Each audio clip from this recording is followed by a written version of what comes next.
தமிழக அரசின் நிதிநிலை அறிக்கை குறித்து பேசிக் கொண்டிருக்கிறோம். இந்த அமர்வில் பாரதிய ஜனதா கட்சியினுடைய ஊடக பிரிவு தலைவர் திரு நாராயணன் நம்மோடு இணைகிறார். நாராயணன், உங்களுடைய பார்வை என்ன? தமிழக அரசாங்கத்தினுடைய இன்றைய நிதிநிலை அறிக்கை குறித்து பாரதிய ஜனதா கட்சி எப்படி பார்க்கிறது? இன்றைக்கு இருக்கக்கூடிய அரசியல் சூழ்நிலையில் எதையாவது செய்ய வேண்டும், மக்களை திருப்திப்படுத்த வேண்டும் என்கின்ற ஒரே காரணத்திற்காக ஒரு பாப்புலிஸ்ட் பட்ஜெட்டாக இருக்கணும் அப்படிங்கிறதுக்காக பல கவர்ச்சிகரமான அறிவிப்புகள் தான் இந்த நிதிநிலை அறிக்கையாக இருக்கிறதே தவிர இந்த தமிழகத்தினுடைய வளர்ச்சி குறித்தோ தொழில் முன்னேற்றம் குறித்தோ வருமானத்தை அதிகரிக்கக்கூடிய எந்த ஒரு செயல் திட்டமும் இந்த நிதிநிலை அறிக்கையில் இல்லை என்பது மிகுந்த கண்டிக்கக்கூடிய வருந்தத்தக்க ஒரு விஷயம். இதில் ஜிஎஸ்டி இவங்க சொன்னாங்க, வணிக வரி மாறதுனால ஜிஎஸ்டி எங்களுக்கு கம்மியாகும் குறையும் அப்படின்னு சொன்னாங்க. ஆனால் இந்த முறை ஜிஎஸ்டி மூலமாக அதிக அளவில் அவங்களுக்கு வரி வருது. மத்திய அரசாங்கத்திட்டேருந்து ஒரு 62,138 கோடியை கேட்டு உங்கள்ட்ட அப்ளிகேஷன் போட்டிருக்கு மாநில அரசாங்கம். முதல்ல நான் இதை முடிச்சிடறேன். இதையும் சேர்த்து அதுக்கு பட்ஜெட்டுக்கு இது இல்லை, நான் நிதிநிலை அறிக்கையை பற்றி பேசிக்கிட்டு இருக்கேன். பட்ஜெட்ல தான் இப்போ அதுக்கான ஒதுக்கீடுகளும் இவங்க செய்ய வேண்டியிருக்குல்ல. நான் சொல்றேன்ல, அதுக்கான ஒதுக்கீடுகள் இல்லை, அவங்க அதை சொல்லிட்டாங்க மத்திய அரசுலேருந்து வரும்ன்ட்டு. இதில் அதே போல் இந்த டாஸ்மாக் பற்றி சொல்லியிருக்கிறாங்க 6,903 கோடி. அதே மாதிரி இந்த பத்திரப்பதிவு குறித்து ஒரு விஷயம் சொல்லியிருக்கிறாங்க. பத்திரப்பதிவில் அதிக அளவில் வருமானம் வந்துக்கிட்டு இருந்துச்சு, இப்போ வரல. காரணம் என்ன அப்படின்னு சொன்னால் இந்த அரசனுடைய மோசமான நிர்வாகம். இந்த உயர்நீதிமன்றம் தொடர்ந்து பல மாதங்களாக இந்த அரசாங்கத்தை எவ்வளவு கண்டித்தும் கேட்காமல் ரொம்ப ரொம்ப ஒரு சில்லியாக ஒரு காரணத்தை சொல்கிறாங்க, எங்களால் அதிகாரிகளோட பேச முடியல அப்படின்னு. இதெல்லாம் இந்த அரசனுடைய நிர்வாக சீர்கேடு என்பதை நாம் ஏற்றுக்கொண்டாக வேண்டும். அதே போல் புதிய தொழில்களின் மூலமாக என்ன வருமானம் வரப்போகுது? எதுவுமே கிடையாது. இந்த மாதிரி பல்வேறு விஷயங்களில் வருமானத்தை பெருக்கக்கூடிய தொழில் வளர்ச்சி அடையக்கூடிய எந்த திட்டமும் இல்லாத காரணத்தினால இந்த விஷயம் இந்த மாதிரி இருக்குது. நீங்க கேட்ட விஷயத்துக்கு நான் நேரடியாக பேசுவோம், அது பேசுவோம். நான் அந்த கேள்வி அங்கே இருக்கட்டும், நான் திரும்ப தொடர்ந்து உங்கள்கிட்ட வரேன். திரு செழியன், உங்கள்கிட்ட இந்த கேள்வி, நிதிநிலை நிதி மசோதால நீங்க ஒரு வாக்கெடுப்பு நடத்தணும், அந்த வாக்கெடுப்பும் குரல் வாக்கெடுப்பாக இருக்கக்கூடாது, டிவிஷன் மெத்தட்ல வரணும் அப்படிங்கிற ஒரு கோரிக்கையை முன் வச்சிருக்கிறீங்க. பொதுவாகவே ஃபினான்ஸ் பில் வரும்போது அதுக்கான ஒரு அங்கீகாரம் சட்டமன்றத்தில் பெறப்படும், அது குரல் வாக்கெடுப்பின் மூலமாக அந்த ஃபினான்ஸ் பில் பாஸ் பண்ணுவாங்க. டிவிஷன் வாக்கெடுப்புங்கிறத ஏன் வலியுறுத்துறீங்க? திராவிட முன்னேற்ற கழகம் இன்றைக்கு ஒப்படைக்கப்பட்டிருக்கிற பட்ஜெட்டை பார்க்கிற பொழுது மக்களுடைய ஒட்டுமொத்த எதிர்ப்பை பெற்றிருக்கிற ஒரு நிதிநிலை அறிக்கையாக தான் நாங்கள் உணர்கிறோம். அதற்கான காரண காரியங்கள் இருக்கிறது. எந்த வளர்ச்சியும் இல்லை, எந்த புதிய அறிவிப்பும் இல்லை. 2023 என்று சொல்லிவிட்டார்கள், அதற்கான நிதி ஒதுக்கீடு இல்லை, பற்றாக்குறை பட்ஜெட், கடன் அதிகரித்து கொண்டே போகிற பட்ஜெட், மத்திய அரசாங்கத்தை எதிர்பார்க்கிற பட்ஜெட். இன்றைக்கு நிதித்துறை செயலாளரே எங்களுக்கு தர வேண்டிய தொகையை மத்திய சர்க்கார் தரவில்லை என்று சொல்கிற ஆதங்க நிலை. இவைகளையெல்லாம் மையப்படுத்தி பார்க்கிற பொழுது இந்த ஆட்சி இந்த நிதிநிலை அறிக்கையை அமுல்படுத்துவதற்கான தகுதியுடைய ஒரு அரசா, நிதிநிலையை சரியாக கையாளுகிற அரசா, அதற்கான வழிவகையை காணுகிற அரசா என்ற ஐயப்பாடு எதிர்க்கட்சிகளுக்கு எழுந்துள்ளது. இதை நாம் இன்றைக்கு மறந்துவிட முடியாது. கடந்த காலத்தில் திராவிட முன்னேற்ற கழக தலைவர் கலைஞரும் நிதியமைச்சராக இருந்த மரியாதைக்குரிய இனமான பேராசிரியரும் ஒரு நிதிநிலை அறிக்கையை தாக்கல் செய்கிற போது தொழில் முதலீட்டாளர்கள் அழைத்து பேசுவார்கள், தொழில் உற்பத்தியாளர்கள் அழைத்து பேசுவார்கள், வர்த்தக சங்க பிரதிநிதிகளை அழைத்து பேசுவார்கள், சமூக நல ஆர்வலர்களை அழைத்து பேசுவார்கள். எது எதற்கு முக்கியத்துவம் தர வேண்டும், துறை செயலாளர்கள் பேசியிருப்பாங்க. துறை செயலாளர்கள் பேசியதாக கூட செய்தி இல்லை என்பதால் ஆச்சரியதில் ஆக இருக்கட்டும். செய்தியாக வரலங்கிறதுனாலே பேசவில்லை அப்படின்னு நம்ம முடிவு வர முடியுமா? இது செய்தியாக வேண்டும், அது விவாதிக்கப்பட வேண்டும். மக்கள் எதிர்பார்ப்பு ஒரு பட்ஜெட்டின் மீது அதிகரிக்கும், என்ன அறிவிப்பார்களோ என்ற எதிர்பார்ப்பை வெளியிட வைத்துதான் இதுவரை இதில் தாக்கல் செய்யப்பட்டது. ஆனால் இன்றைக்கு இருக்கக்கூடிய இடர்பாடு அறிவித்தால் போது, மரியாதைக்குரிய அண்ணன் கூட சொன்னார், 5 முக்கிய கையெழுத்துகளில் 12,000 18,000 உயர்த்தினார்களே, இந்த அறிவிப்பெல்லாம் நாம் குறை சொல்ல முடியுமா? இது போன்ற திட்டங்களுக்கு பிதாமகனே கலைஞர். அவர்தான் முதன்முதலில் கற்பிணி பெண்களுக்கு உதவித்தொகை ஆரம்பித்தார், படித்த பட்டதாரிகளுக்கு வேலை இல்லாமல் இருக்கார் என்பதற்கு நிதி ஒதுக்கீடை அதிகரித்தார். ஆக திமுக ஆட்சியில் கொண்டு வந்த அந்த திட்டத்தினுடைய விரிவாக்கமாக தான் ஒரு சில நிதிகள் ஒதுக்கப்பட்டிருக்கிறதே தவிர புதிய அறிவிப்புகள் எதுவும் இல்லை. நிதி மசோதால நீங்க வாக்கெடுப்பு கேட்கறதுக்கு இதுக்கு என்ன இருக்கு? வாக்கெடுப்பு கேட்க வேண்டும் வாக்கெடுப்பு கேட்க வேண்டும் என்பதற்கான நோக்கம் இந்த பட்ஜெட் முழுவதும் கடனால் ஒப்படைக்கப்பட்டிருக்க ஒரு பட்ஜெட்டாக இருக்கிறது. இதை செயல்படுத்த நெறிமுறைப்படுத்த இந்த அரசுக்கு போதிய நிதி ஆதார கொள்கை எதுவும் இல்லை. போக்குவரத்து துறை மூலம் வருமானம் எந்த அளவிற்கு மரியாதைக்கு சகோதரர் சொன்னார். மோட்டார் வாகன சட்டப்படி வருவாய் குறைந்து விட்டது, பத்திரப்பதிவு வருவாய் குறைந்து விட்டது, நில வருவாய் குறைந்து விட்டது, வறட்சி மாநிலமாக அறிவிக்கப்பட்டிருக்கிறது, வார்தா புயலுக்கு மத்திய அரசாங்கம் கையேந்துகிறது. இந்த சூழ்நிலையில் போதுமான நிதி ஆதாரம் தமிழகத்தில் இல்லை. எனவே ஒட்டுமொத்த எதிர்ப்பை காட்ட எதிர்கொள்வதற்கு நீங்கள் தயாரா இருக்கீங்களா? நிதி மசோதால ஒரு டிவிஷனல் வாக்கெடுப்பு வேணுங்கிற கோரிக்கை திமுக வைத்திருக்கிறது. அந்த வாக்கெடுப்பை சந்திப்பதற்கு தயாரா இருக்கிறதா? என்னுடைய வயசுல மத்திய பட்ஜெட்டும் பார்த்துருக்கிறேன், நம்ம மாநில பட்ஜெட்டும் பார்த்துருக்கிறேன். எந்த காலத்திலேயாவது எதிர்கட்சிகள் அடடே இந்த பட்ஜெட் ரொம்ப அற்புதமா போட்டாங்களே அப்படின்னு சாருக்கு தெரியும், எனக்கு சொல்லுங்க. எந்த எதிர்கட்சியாவது இதை புகழ்ந்து ரொம்ப பிரமாதமான பட்ஜெட்டை போட்டாங்க? மத்திய பட்ஜெட்டும் சரி மாநில பட்ஜெட்டும் சரி இது வரைக்கும் புகழ்ந்தது இல்லை. அவர் பிரதர் சொன்னது ஒண்ணு கரெக்ட். அதாவது இந்த கடன் சுமை என்பது இன்னைக்கு என்னமோ ஜெயக்குமார் வந்து நிதியமைச்சர் ஆனதுக்கு பிறகு இந்த வந்த சுமைகள் பல வருஷமாக திராவிட முன்னேற்ற கழக ஆட்சியில் இருந்து அப்படியே அடுக்கடுக்கா சேர்ந்து இன்னைக்கு 3,14,000 ரூபாய்க்கு வந்து 3,14,000 ரூபாய் இந்த 3,14,000 கோடியை குறைக்க வேண்டும் என்று சொன்னால் ஒரு நிமிஷத்துல படிப்பிடலாம். வரிய போட்டா குறைஞ்சு போயிடுது. அப்படி போற்றக்கூடாது, மக்கள் மீது சுமையை ஏற்றக்கூடாது. நீங்க மறைமுக வரிகளை ஒரு அரசாங்கம் ஆதரிக்கிறது அல்லது அதை செயல்படுத்துகிறதுனா அது மக்கள் நலனுக்கு எதிரானதாக மாறிடும். மறைமுக வரிகள் இல்லாத ஒரு அரசாக செயல்படணுங்கிற அந்த ஆலோசனை இருக்கு. இதுல வந்து டைரக்ட் டாக்ஸும் கிடையாது, மறைமுகமான டாக்ஸும் கிடையாது, வரியே இல்லை. வரியே இல்ல, வரியே இல்லாத பட்ஜெட் போட்டு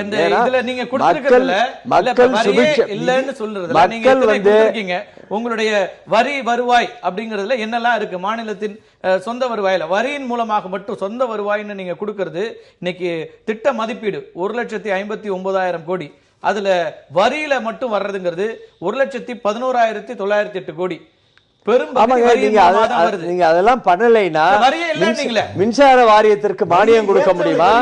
உணவுக்கு மானியம் கொடுக்க முடியுமா?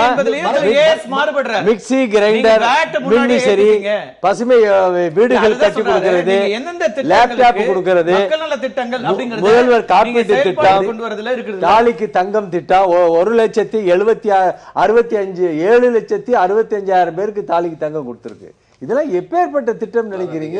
இப்ப மின்சாரத்துறை கொடுக்கணும்னு சொல்றீங்க. ஹிமாச்சல் பிரதேஷ்ல இருந்து ஹைடல் பவர் ப்ராஜெக்ட்ல இருந்து அவங்க எப்ப வேணாலும் நீங்க கேட்டீங்கன்னா ரொம்ப கம்மியான விலையில நான் 4 ரூபாயோ 4 ரூபாய் 50 பைசாவோ அந்த அளவுக்கு அவங்க வந்து தடை இருக்கா? இல்ல தடை தமிழக அரசு மட்டும்தான் தடை கொடுக்குது. அவங்க வாங்க மாட்டேன்றாங்க. ஹிமாச்சல் பிரதேசல முதல்ல வந்து என்ன செய்யணுங்க, எந்த தடம் இருக்கோ அது வரைக்கும் வந்துட்டு அந்த மாநிலத்துல இருந்து மட்டும் நமக்கு தடத்தை உருவாக்கணும். வாங்க வேண்டிய அவசியமே இல்லாத அளவிற்கு தமிழகம் மின்மிகை மாநிலமாக ஆகிவிட்டது. எப்படியோ நம்மளுக்கு தமிழ்நாட்டில் வந்து இப்ப மின்மிகை மானியமாக இருப்பது, அதனால நம்ம இனிமே வந்து வெளியே வாங்க வேண்டிய அவசியம் கிடையாது. அதுதான் நிதி மசோதாவை இப்ப வாக்கெடுப்பை திமுக கேட்கிறது, வாக்கெடுப்பு கேட்கிறது, அதை எதிர்கொள்றதுக்கு உங்களுக்கு நல்ல எண்ணத்துல கேட்கறது கிடையாது. எப்படியாவது இந்த ஆட்சி கவிழ்ந்து விடாதா, எப்படியாவது இந்த ஆட்சி கவிழ்ந்ததுக்கு பின்னாடி நம்ம முதல்வர் ஆகிட முடியாதாங்கிற நப்பாசையில் மாநிலத்தை சுத்தி ஓநாய்களும் நரிகளும் கட்சியுடைய சட்டமன்ற உறுப்பினர்கள் மீது நம்பிக்கை இருக்கிறது, நீங்க பெரும்பான்மை நிரூபிச்சிருக்கீங்க. அப்ப அதை எதிர்கொள்றதுல என்ன பிரச்சனை இருக்க முடியும்? எதிர்கட்சிகளுக்கு நோக்கங்கள் ஏதோ பார்லிமெண்ட்ல வந்து அப்படித்தான் நடக்கிற மாதிரியும் அடுத்த ஸ்டேட்ல அப்படித்தான் நடக்கிற மாதிரியும் தமிழ்நாட்டுல மட்டும் நடக்கிறது என்ன அரசியல் ரீதியா ஒரு காரணம் சொல்றீங்க. அவர் என்ன சொல்றாரு? செயல்படுத்தவே முடியாத ஒரு நிதிநிலை அறிக்கை காரணத்தை சொல்லட்டும். அதை விட்டு கொள்ளைப்புற வழியாக நாங்கள் ஆட்சி போக வேண்டிய அவசியமே கொள்ளைப்புற வழியாக தெளிவாக சொல்லி இருக்கிறார். திருட்டுத்தனமா நினைக்கிறீங்க. போட்டியிட்டு வெற்றி பெற்று அரசு அமைய வேண்டும் என்று என்ன கிடையாது. இந்த ஆட்சி எப்படியாவது உள்ள புகுந்துருவோம். கௌரிசங்கர், நான் வந்து சபாநாயகர் தனபால் இல்ல, உங்களுடைய வார்த்தைகளை என்னால இங்கிருந்து அவை குறிப்பிலிருந்து நீக்க முடியாது. அதனால் நீங்களே திரும்ப பெறுவது என்பது உங்களுடைய வயதுக்கும் பெருந்தன்மைக்கும் முக்கியமானதா இருக்கும். ஏன்னா ஒவ்வொரு முறையும் இல்ல நீங்க கட்டாயம் உங்களுடைய குற்றச்சாட்டுகளை முன்வைங்க, அதுக்கெல்லாம் மாற்று கருத்தே இல்ல. திமுக இப்படியான முயற்சிகள் எடுக்கிறதுன்னு சொல்றதுக்கான உங்களுக்கு எல்லா உரிமைகளும் உண்டு. ஆனால் நம்ம வந்து பயன்படுத்துகிற வார்த்தைகள் கிடையவே கிடையாது. எப்படியாவது இந்த ஆட்சி கலைக்கப்பட வேண்டும், களைய வேண்டும் அப்படிங்கறதுனால தானே அவர் சொல்லி இருக்கிற புள்ளிவிவரமான பதிலுக்கு பதில் உண்டா? இந்த காரணங்களா நாங்கள் வாக்கெடுப்பு கேட்கிறோம். பதில் சொல்லட்டும். வாக்கெடுப்பு ரகசிய வாக்கெடுப்பு எதுக்கு கேக்குறீங்க? நீங்க ஏற்கனவே ரகசிய வாக்கெடுப்பு சொல்வது பட்ஜெட்டை ஒட்டி பட்ஜெட்டுக்கு வாக்கெடுப்பு இல்லாதது எந்த மாநிலத்திலும் இல்ல, பாராளுமன்றத்தில் இல்ல, கிடையாது, தெலுங்கானால கிடையாது, கேரளாவுல கிடையாது, பாண்டிச்சேரியில கிடையாது, தமிழ்நாட்டுக்கு மட்டும் இருக்க வேணும்.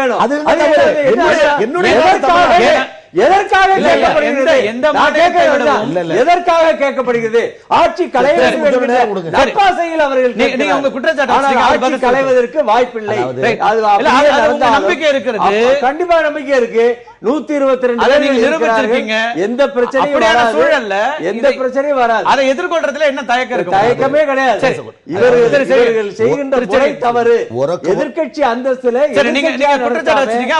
பண்ணுகிறது தவறு. உறக்க பேசுகிற காரணத்தால் பொய்யான செய்தியை உண்மையாக்கி விடலாம் என்று அண்ணன் முயற்சி எடுத்து உறக்க பேசட்டும். அதையும் மக்கள் பார்க்க என்னுடைய முதல் கருத்து. இரண்டாவது, மரியாதைக்குரிய அண்ணன் சொல்வதை போல ஆந்திராவை பாருங்கள், கேரளாவை பாருங்கள், ஒரிசாவை பாருங்கள். நான் கேட்பது தமிழ்நாடு. அந்த தமிழகத்தின் எதிர்க்கட்சி திமுக, ஆளுங்கட்சி அதிமுக. மக்கள் எதிர்ப்பை பெற்றிருக்கிறார்கள். சட்டமன்ற உறுப்பினருடைய நம்பிக்கையை இழந்த மக்கள் எதிர்ப்பை பெற்றார்களா இல்லையாங்கிறத நீங்க ஆர்கே நகர்ல ப்ரூவ் பண்ணுங்க. அது உறுதிப்படுத்துறோம். நாங்கள் கேட்கிற கேள்வி டிவிஷனல் ஓட்டு என்பது அவரவர்களும் இந்த ஆட்சி மீது அதிருப்தியை காட்டுவதற்கான ஒரு வாய்ப்பு. அதில் ஜனநாயகம் வெற்றி பெறட்டும். கேட்பது எதிர்க்கட்சி கடமை. ஆனால் அதற்கு வெவ்வேறு திசைகளை சொல்லி திமுகவுடைய போக்கை கொச்சைப்படுத்துவது என்பது அவை நாகரிகத்துக்கும் அல்ல, அண்ணனுக்கு இருக்கிற சிறப்புக்கும் அது காரணமாக இருக்கு. இப்ப ஒரே ஒரு கேள்விதான் நேரடியா அவங்க வந்து ஒரு நிதிநிலை நீங்க உங்களுடைய பெரும்பான்மையை நிரூபிச்சிருக்கீங்க, டிவிஷனல் ஓட்ல நிரூபிச்சிருக்கீங்க. அதே மாதிரி ஒரு நிதி மசோதா வருகிறது. ஒவ்வொரு கட்சியும் அல்லது ஒவ்வொரு உறுப்பினரும் தன்னுடைய கருத்தை வெளிப்படுத்துறதுக்கு ஒரு ஜனநாயக முறைப்படி நீங்க கொடுங்கன்றாங்க. அதை எதிர்கொள்றதுல உங்களுக்கு சிக்கல் இருக்கா? உங்களுக்கு நம்பிக்கை இருக்கிறது, உங்களோட எண்ணிக்கை இருக்கிறது, அதுல அதை எதிர்கொள்றதுல என்ன தயக்கம்? சிக்கலே கிடையாது. ஜனநாயக முறைப்படி தானே கேட்கிறது, ஜனநாயகத்தை மீறி செயல் அல்ல. சிக்கலே கிடையாது. இவங்க வந்து இல்லாததை செய் அப்படின்னு சொல்றதனுடைய அர்த்தம் எல்லாத்துக்கும் முன்னோடி மாநிலம் தமிழ்நாடுன்றீங்க. இதுக்கு எதுக்காக பண்ணணும்ங்கற நம்பிக்கை இல்லன்றாங்க. நீங்க நம்பிக்கை நிரூபிக்கல. இல்ல இப்ப நிதி மசோதாவை சபாநாயகர் நம்பிக்கை இல்ல தீர்மானம் கொண்டு வரீங்க. அதுல வந்து ஜெயிக்க போறாரு. அது கொண்டு வந்தாருன்னா அது ஜெயிக்க போறாரு. 3 மாதம் நடத்தல. அவர் வந்து அந்த கூட்டத்தொடர்ல நடத்துறேன்றாரு. ரெடியா இருக்காரு. அவர் தயாரா இருக்காரு. நாளைக்கு பேசுங்க, நாளைக்கு நீங்க பேசுங்கங்கறார். அவர் ரெடியா இருக்காரு. திரு கௌரி, நான் என்ன கேக்குறேன்னா, நீங்க வந்து இப்போ ஏற்கனவே நிரூபிச்சிருக்கீங்க. உங்களுடைய பெரும்பான்மை நிரூபிச்ச பிறகு அதுல பேசுறதுக்கு ஒண்ணுமே இல்ல. நிதி மசோதாவிலையும் உங்களுக்கு நிரூபிக்க முடியும் போது இதையே வந்து ஒரு விஷயமா எடுத்து நாங்கள் நிரூபிக்கிறோம். நிதி மசோதா நாங்கள் நிதிநிலை அறிக்கை தாக்கல் பண்ணிருக்கோம், மசோதா நிறைவேற்றப்பட்டிருக்கிறது, எங்களுடைய எண்ணிக்கையை நாங்கள் மீண்டும் நிரூபித்திருக்கிறோம்னா திமுகவும் பேச முடியாதுல. அதுக்கு பிறகு என்ன சொல்ல முடியும்? மரபில் இல்லாததை நாம செய்யறது வந்து அதை எதிர்கொள்றதுக்கு கேட்டது திரு பாலச்சந்திரன் கேட்டது திராவிட முன்னேற்றம் திரு பாலச்சந்திரனுடைய கருத்தை கேட்டு அதை செஞ்சோம்னா நம்மளுடைய இதுவும் தவறு. கருத்து இல்லைங்க. கேட்பது அவர்கள் கடமை, மறுப்பது இவர்கள் உரிமை. அவ்வளவுதான். இதுக்கு மேல இது ஒண்ணும் இல்ல. அது அங்க செய்ய வேண்டியது 2 பேருமே செய்வாங்க. அவ்வளவு. சரி, நம்ம வாங்க வாங்க. இல்ல அதை ஒட்டி அதை ஒட்டி மரியாதைக்குரிய முன்னாள் ஐஏஎஸ் அதிகாரி அதை ஒட்டி மரியாதைக்குரிய அண்ணன் சொன்னதை போல, பாலச்சந்திரன் சொன்னதை போல, கேட்பது எதிர்க்கட்சி கடமை, மறுப்பது ஆளுங்கட்சி கடமை. ஆனால் முடிவு என்ன? செய்ய வேண்டும் என்பது ஜனநாயக கடமை அல்லவா? சபாநாயகர் முடிவு இறுதியானது. ஆனால் இது நம்பிக்கைக்கு ஒரு வாக்கெடுப்பு அப்படி வருகிற பொழுது அதற்கு அனுமதிக்க வேண்டும் என்பது ஜனநாயக கடமை அல்லவா என்பதை நாம் பார்க்க வேண்டும். திரு கௌரிஷ், நம்ம இதுக்குள்ள வரல, சப்ஜெக்ட் வரல, திரும்ப இல்ல நீங்க வச்சிட்டீங்க. அவர் சபாநாயகர் என்ன முடிவெடுக்க போறாரு நம்ம பொறுத்திருந்து 15 நாள் வந்து நம்ம கவர்னர் கொடுத்து நீங்க வாக்கெடுப்பு வந்து நீங்க நடத்தணும்னு சொன்னாரு. உடனே எடப்பாடி 2 நாள்ல பண்ணாரு. ஐயோ 2 நாள்ல பண்ணிட்டீங்களே,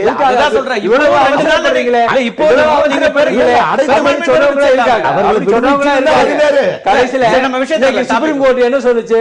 வந்து கோவால வந்து 2 நாள்ல நீ வந்து வாக்கெடுப்பு பண்ணு அப்படின்னு சொன்னாங்க. நீ தமிழ்நாடு செஞ்சதே சுப்ரீம் கோர்ட் இன்னைக்கு சொல்லி அதே வாக்கெடுப்பு 2 நாள் செய்யுங்க, வாக்கெடுப்பு எடுங்க என்று சுப்ரீம் கோர்ட் சொல்லவில்லை. அங்க கோவாலேயே நடக்கல, இங்க என்ன நடந்ததோ அதே அங்கே நடந்தது. ஆனா தமிழ்நாட்டுக்கு மட்டும் என்ன ஸ்பெஷல் வேண்டி இருக்குன்னு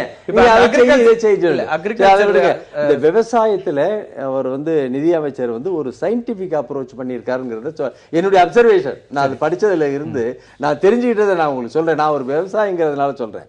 ஒரு விவசாயிகளின் வருமானத்தை உயர்த்த வேண்டும் அப்படிங்கிறதுல அக்கறை காட்டியிருக்கார்.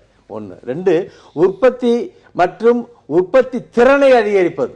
உங்களுக்கு விவசாயம் பண்றதுலயே நீங்க வந்து விலைவாசி இல்லாம போயிடுது பாருங்க, அதனுடைய உற்பத்தி திறனை 2017-18 3 மடங்கா உயர்த்துறோம். 2015 இது முழுசா கேட்டுக்கிறீங்க. 17-18 ஆண்டில் 100 லட்சம் மெட்ரிக் டன் உணவு தானிய உற்பத்தி செய்ய வேண்டும் அப்படிங்கிறது. அப்புறம் கரும்பு போடுறோம் பாருங்க, இன்னும் ஒரு 40,000 ஏக்கர் அதை விரிவுபடுத்த வேண்டும். அதுல நுண்ணீர் பாசன முறையை அதாவது 3 ஆண்டுகளாக இந்த இதுவரைக்கும் இல்லாத அளவுக்கு மோசமான நிலையில இயற்கை வந்து வஞ்சகம் பண்ணிடுச்சு.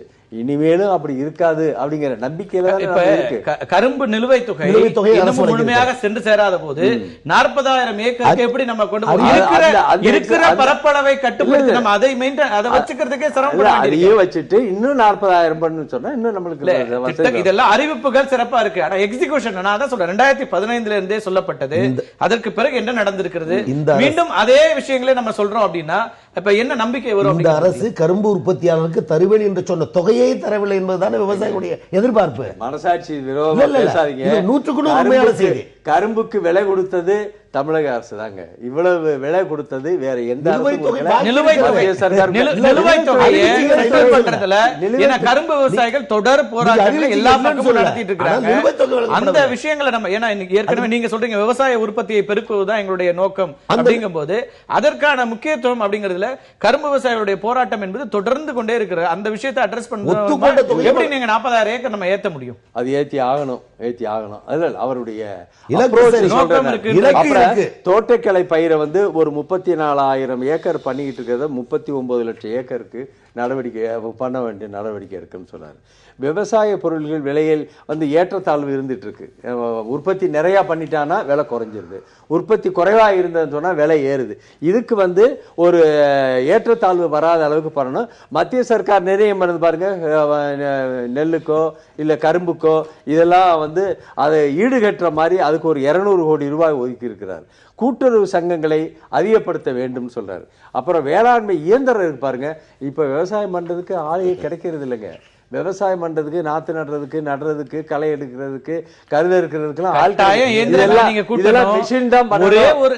ஒவ்வொரு மாவட்டத்திலே டெல்டா மாவட்டங்கள நான் சென்று போய் பார்த்த போது கூட இருக்கிற பெரிய பிரச்சனை என்பது நீங்க இத கட்டாயம் எண்ணிக்கை உயர்த்தி ஆகணும். அங்க வந்து அவங்களுக்கு ஒரு மாவட்டத்திற்கு ஒரு மெஷினோ 2 மெஷினோ கூட இல்லாத டெல்டா மாவட்டத்துல திருவாரூர்ல தான் இருக்குது. அதனால மெஷின் வாங்குறதுக்கும் அதை வாடகைக்கு விடுற மாதிரி ஒரு சென்டர்கள் இதுவரைக்கும் 513 மையங்கள் இருக்கு. அதை இன்னும் வந்து ஒரு 590 அதிகமாக மையங்களை பண்ணி வாடகைக்கு விட்டு அவங்களுக்கு விவசாய கருவிகளை கொடுக்க வேண்டும் அப்படிங்கறத ஒரு நல்ல பார்வையை காட்டியிருக்கு. அதுல முக்கியமான ஒரு பாயிண்ட்டுங்க, இந்த உழவர் உற்பத்தியாளர் குழு அப்படிங்கறத ஒன்று அமைச்சு ஒவ்வொரு குழுவுக்கும் ஒரு 2000 பேர், ஒரு குழுவுக்கு 2000 பேர். அந்த குழுவுக்கு வந்து அசட் ஆரம்ப நிலைக்கு ஆகக்கூடிய எக்ஸ்பெண்டிச்சர்ஸ்க்கு ஒரு 5 லட்சம் ரூபா கொடுக்கறது. அது வந்து ஒரு 100 குழு வந்துச்சு அப்படின்னு சொன்னா ஒரு 2 லட்சம் விவசாயிகள் அதில் வந்து பண்ணுவாங்க. இந்த 5 ஆண்டுகளில் அது வந்து ஒரு 40 லட்சம் விவசாயிகளை சேர்த்து அந்த குழுக்களை அமைக்க வேண்டும் அப்படிங்கிற அப்ரோச் ரொம்ப நல்ல அப்ரோச்சுங்க. இந்த பட்ஜெட்ல விவசாயம் பத்தி நிறைய குறிப்பிட்டிருக்காங்க. இதுல குறிப்பா பயிர் காப்பீட்டு திட்டம், இது பாரதிய ஜனதா கட்சி ஆட்சிக்கு வந்த பின்னர் அந்த ஃபசல் பீமா யோஜனா பயிர் காப்பு திட்டத்தில் அதிக அளவில் அந்த திட்டத்தில் தான் இவங்க குறிப்பாக அதிலேயே சொல்லியிருக்கிறாங்க. 1. 2வது ஐயா வரும், நான் முடிச்சிடுறேங்க. நீங்க 2 வருஷம் தாங்க நான் முடிச்சிடுறேங்க. நாராயணன் காப்பீடு திட்டம் பல வருஷமா இல்ல இருக்கு. முடிக்கலாம். ஆனா இல்ல தவறான தகவலையும் பதிவு பண்ணிட முடியாதுல்ல நம்ம. இல்ல காப்பீட்டு திட்டத்தை திட்டத்தை பொறுத்த வரைக்கும் எவ்வளவு ஆண்டுகளா பயிர் காப்பீடுங்கிறது இங்க எவ்வளவு ஆண்டுகளா இருக்கிறது. அதுல வந்து ஒவ்வொரு ஆண்டும் நமக்கு வந்து விதிகள் மாறுது. அது பிற்க அளவுலயா அல்லது என்ன அளவுல மாறுதே தவிர நீங்க ஒட்டுமொத்தமாக இது வந்து பாரதிய ஜனதா கட்சி தான் இந்த காப்பீட்டு திட்டத்தை பயிர் காப்பீட்டு திட்டத்தை கொண்டு வந்ததுங்கிற மாதிரி ஒரு கருத்தை நம்ம பதிவு பண்ண முடியாது. 480 கோடி இந்த அரசாங்கம் என்று சொல்லி இருக்கிறது. போன வருஷம் எவ்வளவுன்னு கேளுங்க. அதுக்கு முதல்ல வேற அவங்க கட்டல, அதை செலுத்த வேண்டிய அவசியம் இருக்கு, அதுக்கான பணத்தை ரிலீஸ் பண்ணல. ஒருவேளை நான் நீங்க புரிஞ்சுக்கிற மாதிரி சொல்லலையா என்னன்னு தெரியல. நான் சொல்வது ஃபசல் பீமா யோஜனா இது மிக அதிக அளவில் நேரடியாக விவசாயிகளுக்கு சென்று அடையுமாறு 480 கோடி இன்னைக்கு இவங்க அனௌன்ஸ் பண்றாங்கன்னா இன்னொரு 480 கோடி போட்டுங்க. அதன் மூலமாக இதுவரையிலும் சென்ற வருடம் 180 கோடி கூட கொடுக்கவில்லை மாநில அரசு. அத மறக்கல இல்லங்க, அது ஏற்கனவே விவாதிச்சிருக்கோம். சொல்லுங்க. இல்ல சார், நான் என்ன சொல்ல வரேன், அந்த இன்சூரன்ஸ் ஸ்கீமை இந்த அளவுக்கு கொண்டு போய் பிரபலப்படுத்தி இருப்பது கடந்த 2 வருடத்துல தான். அது சொல்லுங்க. இன்சூரன்ஸ் திட்டமே நம்ம தான் கொண்டு வந்தோம்ங்கற மாதிரி கொண்டு வந்திருக்கிறோம். இல்ல அதாங்க திட்டத்தை மேம்படுத்துறது வேற, திட்டத்தை அறிமுகப்படுத்துறது உங்களுக்கு தெரியாது இல்ல. அப்படி இல்ல, தேசிய நெடுஞ்சாலை என்பது இருந்தது. ஆனா அதற்கு ஒரு உருவம் எப்போ வந்ததுன்னா 4 தங்க நாற்கர சாலை திட்டம் மட்டும் தான் வந்தது. அதுதான் இது. இல்ல இல்ல, நீங்க அந்த மாதிரி தான் இது. இப்போ 108 ஆம்புலன்ஸ் திட்டம் அப்படினா அந்த திட்டத்தை அறிமுகப்படுத்துவது என்பது வேறு, அதை மேம்படுத்துவது என்பது வேறு. நான் மறுபடியும் சொல்றேன் சார், எவ்வளவு சிறப்பா கொண்டு வரோன்றது வேற. இல்ல சார், நீங்க சொன்னது நாங்க இந்த திட்டத்தை பயிர் காப்பீடு திட்டம் தொடங்க, அதனால தான் பேர் சொல்லி சொன்னேன் ஃபசல் பீமா யோஜனா. பாஜக அறிமுகப்படுத்திய பெயர்கள் மாறலாங்க, ஆனா திட்டம் ஒண்ணுதானே. பெயர்கள் மாறும், அது இன்னும் செறிவுபடுத்தப்படும், இன்னும் மேம்படுத்தப்படும். ரோடு தாங்க, ஆனா பெருசா இருக்குன்னு சொல்ற மாதிரி இருக்குது. தங்க நாற்கர சாலை திட்டம் நாங்க கொண்டு வந்தோம். நான் என்ன சொன்னா, நீங்க சொன்ன கருத்தை நான் முரண்படல. மத்திய அரசாங்கம் இந்த திட்டத்தை கொண்டு வந்திருக்கு 2014 நாங்க இது அறிமுகப்படுத்தணும், இதெல்லாம் சரி. ஆனா புதிதாக இதுதான் இப்போதான் வந்ததுன்னு சொல்றது. மத்திய அரசு இந்த ஃபசல் பீமா யோஜனால இந்த அளவுக்கு இந்த காப்பீட்டு திட்டத்தை விரிவுபடுத்தி அதிகப்படுத்தவில்லை என்றால் உறுதியாக எந்த மாநில அரசும் அதை செய்திருக்காது. அதுதான் நான் சொல்ல வரேன். ஒரு நிமிஷம் ஐயா, நான் முடிச்சிடுறேன். முழுக்க அவர் சொன்ன இல்ல, ஏன்னா நீங்க 2 பேருமே பேசிக்கிட்டு இருந்தீங்க. சில விஷயங்கள் பிஜேபி சொல்லிதான் ஆகணும். நீங்க நபார்டு மூலமாகத்தான் இவர் சொல்ற அத்தனை விஷயமே நடக்க போகுது. நபார்டு மூலமா அவ்வளவு கடன் திட்டம் இந்த மாநில அரசு இதெல்லாமே சொல்ல மறக்கிறாங்க. ஒரு 100 வரியை சொல்லிட்டு ஒரு வரி சொல்லிடுறாங்க. எல்லா நேரங்களிலும் மத்திய அரசாங்கத்தினுடைய பங்களிப்பு என்பது மாநிலங்களுக்கு கொடுக்க வேண்டி இருக்கிறது. எவ்வளவு எப்படி ஒரு கூட்டாட்சியில ரொம்ப குறிப்பா மாநில அரசாங்களுக்கான வரி வருவாய் இப்ப குறைஞ்சிருச்சு, முழுக்க மத்திய அரசாங்கத்திட்ட போயிருச்சு. அப்ப பங்கீடுங்கிறது மத்திய அரசாங்கத்துடைய பங்கீடு என்பது எவ்வளவு குறைஞ்சிருக்குது? ஜிஎஸ்டி எவ்வளவு குறைஞ்சிருக்கு? ஏன் குறையல? இல்ல குறையல, இந்த வருஷம் அதிகமெல்லாம் இருக்கு. ஐயா செழியன் அவர்கள் இருக்காங்க, போன வருஷம் பாக்க சொல்லுங்க. ரெண்டு பட்ஜெட் வச்சிருக்காரு. இல்லன்னு சொல்றேன். அவர் செழியன் ஐயா படிக்கட்டும், அவர் பாக்கட்டும், கண்டிப்பா கிடையாது நான் சொல்றேன். இல்ல, இந்த வருடம் அதிகரித்து இருக்கிறத ஒப்புக்கொண்டிருக்கிறார்கள். அதே போல உதய் திட்டத்தினால 1332 கோடி ஒவ்வொரு வருடமும் லாபம்னு மென்ஷன் பண்ணிருக்காங்க. இதுக்கு காரணம் என்ன? இதை ஒரு வருடத்திற்கு மேலாக எக்ஸ்டெண்ட் பண்ணது இவங்களுடைய தவறா இல்லையா? ஒவ்வொரு விஷயமும் இந்த மாதிரி தான் நடந்துகிட்டு இருக்கு. எல்லாத்தையும் விட சார், இது நாங்க சொன்னா கூட்டாட்சி மத்திய அரசாங்கத்தினுடைய இல்லங்க. நான் சொல்ல வர விஷயம் என்னன்னா, இந்த அரசு விவசாயத்திற்கு செலுத்தக்கூடிய அந்த அக்கறை அதிக அளவில் கவனம் செலுத்தியதாலதான் இந்த ஸ்கீம்ஸ் இவங்களால கொண்டு வர முடியுது. நான் இந்த ஸ்கீமை குறை சொல்லல. எல்லாத்தையும் விட ஒரு முக்கியமான விஷயம் யாரும் பேசினாலும் தெரியல. நான் சொல்றேன், திமுக ஆட்சியில ஒரு இன்சூரன்ஸ் திட்டம் இருந்தது. அதற்கு பிறகு அதிமுக வந்து வேற ஒரு இன்சூரன்ஸ் இல்லங்க, ஹெல்த் இன்சூரன்ஸ் இல்ல சார். கேளுங்க, அதுல நீங்க விவசாயிகள் பத்தி பேசிக்கிட்டு இருக்கோம். இல்ல, எதுக்கு சொன்னா, நீங்க வந்து புதிதா ஒரு ரோடு இருந்ததுன்னா நேஷனல் ஹைவேஸ் அப்படின்னா இது ஒவ்வொரு முறை திட்டம் மாறுது sir. we are talking about agriculture, we are talking about farmers. அதுதான் நான் சொல்றேன். இந்த அளவிற்கு சுதந்திர இந்தியாவுல காப்பீட்டு திட்டத்தை விவசாயிகளிடம் இதுவரை எந்த அரசும் கொண்டு சென்றதில்லை. பாரதிய ஜனதா கட்சி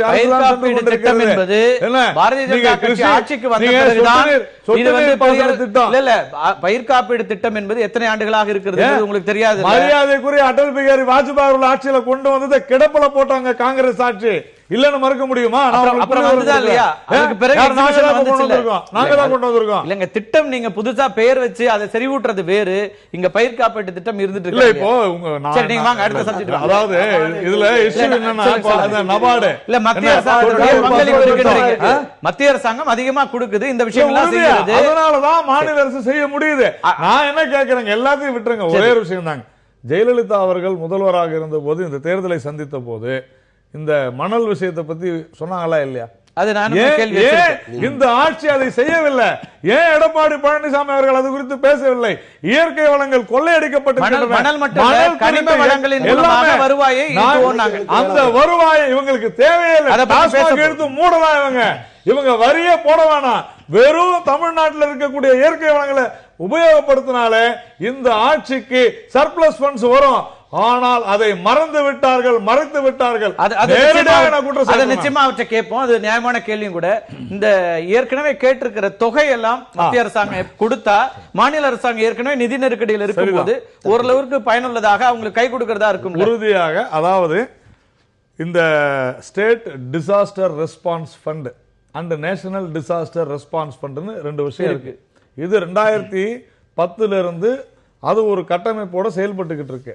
இப்போ 2-3 விஷயங்கள்ல ஸ்டேட் டிசாஸ்டர் ஃபண்ட்ல இருந்து இவங்க ஃபண்ட்ஸ் ரிலீஸ் பண்ணிருக்காங்க, சின்ன சின்ன அமௌண்ட்.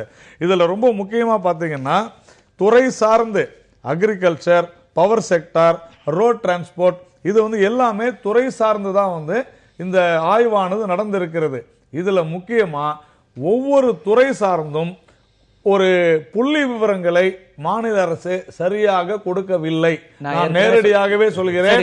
இதனால இது 3 மாசம் கூட ஆகல. சாதாரணமாக இந்த அமைப்பினுடைய இந்த கட்டமைப்பினுடைய சட்ட விதிகளின்படி 3 மாசம் வரைக்கும் இவங்க டைம் எடுத்துக்க முடியும். ஏன்னா அந்த அளவிற்கு ஒவ்வொரு துறையிலும் போயிட்டு வரணும். சட்டம் இருக்கிறது ஒரு பக்கம் இருக்கட்டும். நான் என்னுடைய எளிமையா கேள்வி நான் தொடர்ந்து உங்கள்கிட்ட வச்சிட்டு இருக்கிறது அதுதான்.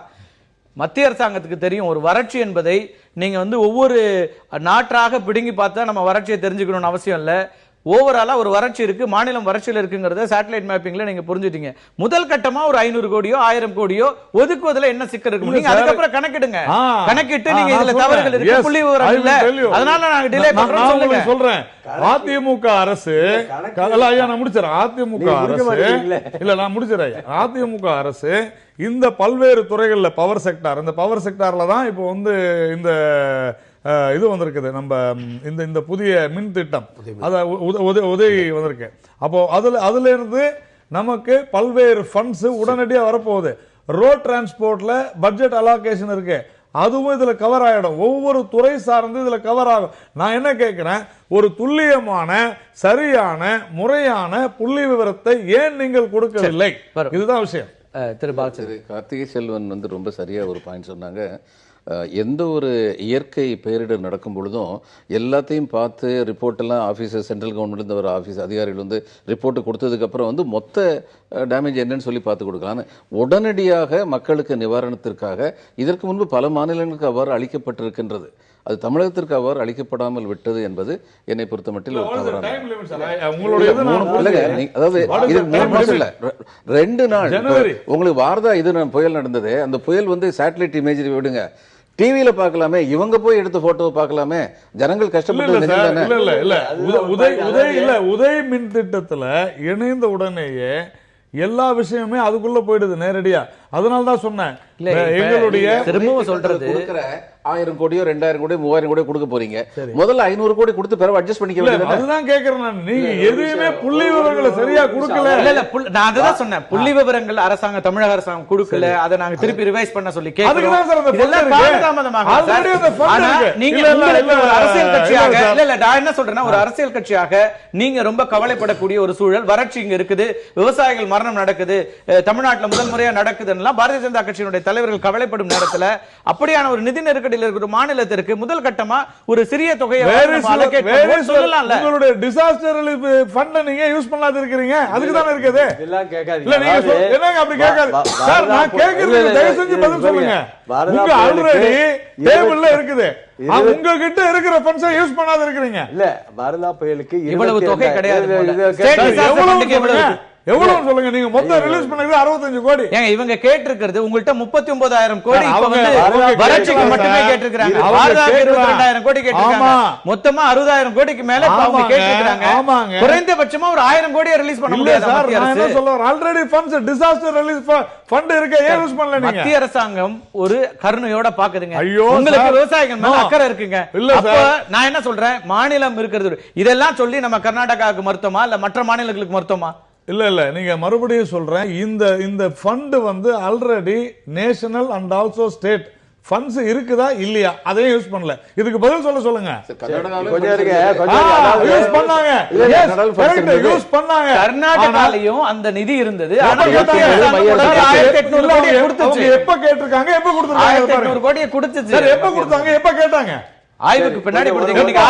வரதா புயல் வந்து இன்னைக்கு எவ்வளவு நாள் ஆச்சு? இருக்கட்டும், 3 மாசம் கூட ஆகல. என்ன 3 மாசம்? ஒரு மத்திய அரசாங்கம் உதவி செய்வது இல்ல. 3 மாதங்கள் என்பது வறட்சியில இன்னைக்கு வந்து அடுத்த நாள் அங்க வந்து முதல் முறையா சாவு நடக்குது, ஒரு மரணம் நடக்கிற மாநிலத்துல நீங்க வந்து இதுக்கு இன்னும் எனக்கு வந்து இந்த சட்டப்படியான விஷயங்கள் நடக்கணும், எனக்கு வந்து இந்த சட்டத்தின்படி தான் போகணும் சொல்ல மாட்டீங்கல்ல. மக்களாட்சியில மக்களுடைய பிரச்சனை 22,000 கோடி கேட்டதுல 17,000 கோடி வந்து பவர் செக்டார்ல கேட்டிருக்காங்க. உண்டா இல்லையா? அது வார்தா பத்தி சொல்றீங்க, நான் வறட்சி நிவாரணத்துக்கு சொல்றேன். உடனடியாக 150 நாள் கொடுத்தாச்சு. எதுக்காக? இந்த டிராட் வச்சுதான் ஒவ்வொரு ஸ்கீமா அந்தந்த செக்டார்ல ஒரு டிஸ்ட்ரிக்ட்டுக்கு ஏத்த மாதிரி அலாட்மென்ட் வராங்க. இப்பவும் நான் திரு நாராயணன் என்ன கேக்குறேன்னா, நீங்க ஒரு ஊடக பிரிவின பொறுப்புல இருக்கீங்க, அமைச்சர் பெருமக்களை பாக்குறீங்க, வலியுறுத்தி தமிழ்நாட்டுக்கு தொடர்ந்து பேசிக்கிட்டு கொண்டு வாங்க. இன்னைக்கு கூட 500 கோடியோ 1000 கோடியோ கொடுத்தீங்கன்னா, இன்றைக்கு கூட ஆய்வுக்கு வந்த அந்த உள்துறை அமைச்சக IAS மூத்த அதிகாரி இணை செயலாளரிடம் நான் பேசி இருக்கிறேன்.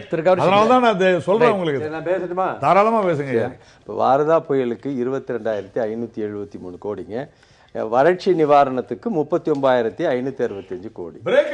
என்ன இது ரெண்டையும் இவங்க வந்து நம்ம கொடுத்ததோட மட்டும் அல்ல, அங்க இருந்து சென்ட்ரல் டீம் இங்க வந்து வாரதா புயலையும் பார்வையிட்டாங்க, வறட்சி நிவாரண பணிகளையும் பார்வையிட்டாங்க.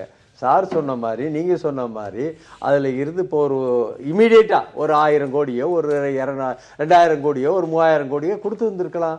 ஒரு நயா பைசா இது வரைக்கும் அதற்கான அழுத்தத்தை மாநில அரசு எவ்வளவு தூரம் கொடுக்குது? போய் முதலமைச்சர் பார்த்து கொடுத்தாரு. ஏற்கனவே வந்து புரட்சி தலைவி அம்மா இருக்கும் பொழுதே என்ன கேள்வி முதலில் சதிக்கும் பொழுதே 48,000 கோடி நம்மளுக்கு தேவைன்னு கடிதம் கொடுத்துட்டு வந்தாங்க. வலியுறுத்தி கேட்கக்கூடிய இடத்துல நீங்க இல்லையா? நான் இந்த விஷயத்துல இருக்கிறேன். ஏன்னா சண்டையா போட முடியும், கேட்கத்தான் முடியும். மாநிலத்தினுடைய உரிமைக்காக ஏன் சண்டை போடக்கூடாது? முதல்வரான மாநிலத்தினுடைய உரிமைக்காக, மாநிலத்தினுடைய பிரச்சனைக்காக ஏன் சண்டை போடக்கூடாது? அப்பவும் வரல, இப்பவும் வரல. இது வந்து நாராயண பாவம் அவர் சமாளிக்கிறதுக்கு விதமா அவர் என்ன சொல்றாரு, புள்ளி விவரங்களை சரியா தரல நீங்கங்கறாரு. ஏன் சார் நீங்க ஏன் புள்ளி விவரங்களை ஒழுங்கா கொடுக்க மாட்டேங்கிறீங்க? 22,000 கோடிக்கு பிரேக்கப் கொடுங்க. எந்தெந்த செக்டார்ல எந்தெந்த டிபார்ட்மென்ட்ல கேக்குறீங்க? ஒருத்தர் இறுதி கருத்துக்கள் தான் கேட்றேன். சொல்லுங்க, உங்களோட முடிச்சிருங்க நீங்க. அடுத்து ஃபிஷரிஸ்ங்க. எப்பவுமே ஃபிஷரிஸ் மினிஸ்டர்ங்கிறவர் ஒரு ஜூனியர் மோஸ்ட் மினிஸ்டர் தான் ஜெனரலா எல்லா ஸ்டேட்லயும் போடுவாங்க. இவர் ஏற்கனவே தடவை இவரை வந்து ஃபைனான்ஸ் மினிஸ்டர் அண்ட் ஃபிஷரிஸ் மினிஸ்டரா இருந்ததனால இந்த தடவை டிசம்பர்ல அலாட் பண்ணிட்டோம். இப்போ வந்து உங்க ஸ்கீம் கொஞ்சம் இருங்க. இந்த ஃபிஷரிஸுக்கு நிறைய வந்து செஞ்சிருக்காரு. ரொம்ப சந்தோஷமா இருக்கு. ரொம்ப அவருக்கு நான் பாராட்டு தெரிவித்துக் கொள்றேன். முதல்ல வந்து 5000 வீடு கட்டுறதுக்கு ஒரு 85 கோடி பண்ணியிருக்காரு. மீன்பிடி தடை காலம்னு இந்த பிரீடிங் டயத்துல வந்து எவ்வளவு?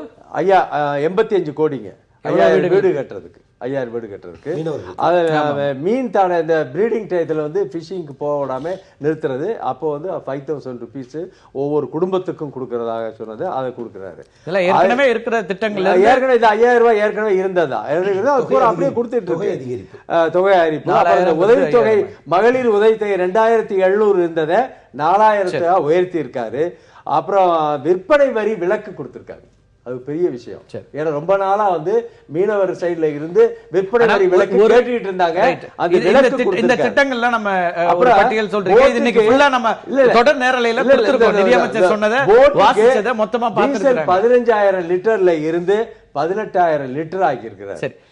ஒரு கேள்வி மட்டும் உங்களுக்கு கடைசியா, இப்போ திரு செழியன் சொன்ன மாதிரி விவசாயப்பட்ட துறைகளுடைய மீன்துறைக்கு நிறைய செஞ்சிருக்காருன்னு சொல்றாங்க. சம்பந்தப்பட்ட துறைகளுடைய வர்த்தக சங்கங்கள் உள்ளிட்ட அமைப்புகளை அழைத்து பேசி அவர்களுக்கு என்ன தேவை, பிரச்சனை அப்படிங்கறத ஏன் இந்த முறை பெருசா செய்ய முடியல அரசாங்கம்? யார கூப்பிட்டு பேசணுமோ, எந்தெந்த அதிகாரிகளை கூப்பிட்டு பேச, அதிகாரிகள் பேசியது இவருடைய டேர்ம்ங்கிறது ரொம்ப ஷார்ட் பீரியட். நான் ஒத்துக்கிறேன். இவர் ஃபைனான்ஸ் மினிஸ்டர் ஆனது ரொம்ப ஷார்ட் பீரியட்ல இந்த பட்ஜெட்டை ப்ரிப்பேர் பண்ணியிருக்காரு. அதனால ஒரு பெரிய எக்ஸசைஸ் பண்ண முடியாம இருந்திருக்கலாம். ஆனா அடுத்த வாரம் பட்ஜெட்ல நிச்சயம் நீங்க சொன்ன மாதிரி நிச்சயம் விரிவா பண்ணுங்க. பாலச்சந்திரன், உங்களுடைய இறுதி. எந்த பட்ஜெட் இல்லைங்க, எந்த ஒரு பட்ஜெட்டுமே நான் நினைக்கிறேன் இந்தியா மாதிரியான ஒரு தேசத்துல வந்து அந்த ஹியூமன் நீட்ஸ் ஓரியன்டேஷன்ங்கிறது அதிகமாக இருந்துகிட்டே தான் இருக்கணும். குரோத்தை மறந்துடக்கூடாது. இந்த ஹியூமன் நீட்ஸ் ஓரியன்டேஷனில் எந்தெந்த ஹியூமன் நீட்ஸை வந்து நம்ம வந்து அதுக்காக செலவழிக்கும் போது அதன் மூலம் அந்த ஜனங்களுடைய ப்ரொடக்டிவிட்டி ஜாஸ்தியாகும். நீங்கள் மீன் கொடுக்கறத விட மீன் பிடிக்க கற்றுக் கொடுக்கறது வந்து இன்னும் ரொம்ப முக்கியமான விஷயம். அதுக்கப்புறம் வந்து இதுக்கு முன்னாடி நம்ம செய்த அறிவிப்புகள் என்ன விதத்தில் நடந்திருக்கிறது, எந்த அளவுக்கு காரியங்கள் நடந்திருக்கிறது அப்படிங்கிற ஒரு ரிவ்யூ வந்து ஒரு பட்ஜெட்டில் வந்து ரொம்ப ஸ்பெசிஃபிக்காக இருக்கணும், அழுத்தம் திருத்தமாக இருக்கணும். இந்த growth ஓரியன்டேஷனுக்கு வந்து நீங்கள் இந்த மாதிரி வந்து ஃபாரின் இன்வெஸ்டிங் பீப்புளெலாம் கூப்பிட்டு வந்தால் மட்டும் பத்தாது. அதில் என்ன ரிசல்ட் வந்தது அப்படிங்கிறத பற்றி ரொம்ப ஓப்பனாக மக்கள்கிட்ட வந்து பேசக்கூடிய ஒரு நிலைமை இருக்கணும். திரு செழியன், உங்களுடைய இறுதியான பார்வை. ரொம்ப இந்த நிதிநிலை அறிக்கையை பொறுத்தவரை எங்கள் சட்டமன்ற எதிர்க்கட்சி தலைவர் சொன்னதை போல மாண்புமிகு மறைந்துவிட்ட முன்னாள் முதலமைச்சர் ஜெயலலிதா அவர்களும் அல்லது முன்னாள் முதலமைச்சர் ஓ பன்னீர்செல்வம் அவர்களும் 110 விதியில் நான் செய்வேன் என்று சொன்னதற்கான திட்ட மதிப்பீட்டு தொகை எதுவும் இந்த பட்ஜெட்டில் குறிப்பிடப்படாதது ஒரு ஏமாற்று வேலை என்பதை காட்டுகிறது. முதல் செய்தி. இரண்டாவது, அதிகப்படியான கடன் சுமையை இந்த பட்ஜெட் காட்டியிருப்பது கடனாலே போடப்பட்ட ஒரு கடன் பட்ஜெட் என்பதையும் உறுதிப்படுத்தியிருக்கிறது. மூன்றாவது செய்தி, தேர்தல் அறிக்கையில் சொன்ன செய்திகளில் ஒரு சிலவற்றை இது ஒரு அரசியல் லாபத்திற்கு செய்கிற நோக்கமும் இதில் வெளிப்பட்டிருக்கிறது. விவசாயிகள் பிரச்சனை அடியோடு மறுக்கப்பட்டிருக்கிறது. ஒட்டுமொத்தமாக பார்க்கிற பொழுது ஒரு வெள்ளை காகிதத்தில் அச்சடிக்கப்பட்ட ஒரு வெற்று அறிக்கையாக எங்கள் சட்டமன்ற கட்சி தலைவர் சொன்னதை போல பூஜ்ஜியத்தை காட்டிய ராஜ்யத்தை ஆண்டலாம் அல்லது விளம்பரத்தை தேடலாம் என்ற முயற்சியாக இருக்கிறதே தவிர பழைய முந்தையில் இது பழைய 164 ஐட்டங்கள் வந்து அதற்கான நிதி ஒதுக்கீடு கண்டிப்பா மேட்டூர் அணையை தூர்வாருவோம், மேட்டூர் அணையை தூர்வாருவோம், நிதி ஒதுக்கீடு இல்லை. ரொம்ப சுருக்கமா, அதிமுகவினுடைய தேர்தல் அறிக்கையில முன்னாள் முதல்வர் ஜெயலலிதா அவர்கள் கூறிய கனிம வளங்களை காப்போம், அதற்கான பதிலை நீங்க சொல்லவே இல்லை சொன்னாங்க. ஜெயலலிதா சொன்னதை மறந்து விட்டது அண்ணா திராவிட முன்னேற்ற கழகம். இந்த அரசு மறுபடியும் கனிம கொள்ளைக்கு துணை போய் கொண்டிருக்கிறது. அதை அவர்கள் கண்டிப்பாக நிறுத்திக் கொள்ள வேண்டும். அப்புறமா யாருக்கிட்ட கையேந்த வேண்டிய அவசியமே கிடையாது. மிக முக்கியமாக 2-3 விஷயங்கள் குறிப்பிடப்பட்டது. ஒன்று, வருவாயை பெருக்குவதற்கான வழிகளை இந்த அரசாங்கம் செய்ய வேண்டும். குறிப்பாக திரு நாராயணன் குறிப்பிட்டது போல ஏற்கனவே அந்த அரசு சொன்ன ஒரு விஷயம், கனிம வளங்களின் மூலமாக கிடைக்கின்ற வருவாய் இருந்தால் டாஸ்மாக் உள்ளிட்டவற்றிலிருந்து வருகின்ற வருவாயை கூட எதிர்பார்க்க வேண்டிய தேவை இருக்காது என்கிற அந்த பதிவு இருக்கிறது. வேலை வாய்ப்பின்மை என்பதும் கூட முக்கியமாக பார்க்கப்படுகிறது. புதிய வரிகள் இல்லாத ஒரு பட்ஜெட் என்று அரசு சொன்னாலும் எதிர்க்கட்சிகளை பொறுத்தவரை ஏற்கனவே அவர்கள் மறைமுக வரிகளாக உயர்த்திவிட்டார்கள் என்கிறார்கள். எப்படி இருந்தாலும் பொதுமக்கள் நலன் சார்ந்த நிதிநிலை அறிக்கையாக இது திட்டமிடலின் போது இப்போது தாக்கல் செய்யப்பட்ட நிதிநிலை அறிக்கை என்பது மீண்டும் ரிவைஸ்டு பட்ஜெட்டா வரும்போது குறைந்தபட்சம் இதை ஒட்டியதாக இருக்க வேண்டும். இந்த புள்ளிவிவரத்திலிருந்து முற்றிலும் மாறானதாக மாறும்போது அது மேலும் ஒரு கடன் சுமையை அதிகரிக்குவதாக, குறிப்பாக வட்டி என்பது மட்டுமே தமிழ்நாட்டில் இப்போது இந்த ஆண்டு 29,619 கோடியை நாம் வட்டியாக செலுத்துகின்றோம், நாம் பெற்றிருக்கின்ற கடனுக்கான வட்டியாக. எனவே இதையெல்லாம் கவனத்தில் எடுத்து அரசு நிச்சயம் செயல்படும் என்று நம்பலாம். மீண்டும் ஒரு நிகழ்ச்சியில் சந்திப்போம் நண்பர்களே. நன்றி, வணக்கம்.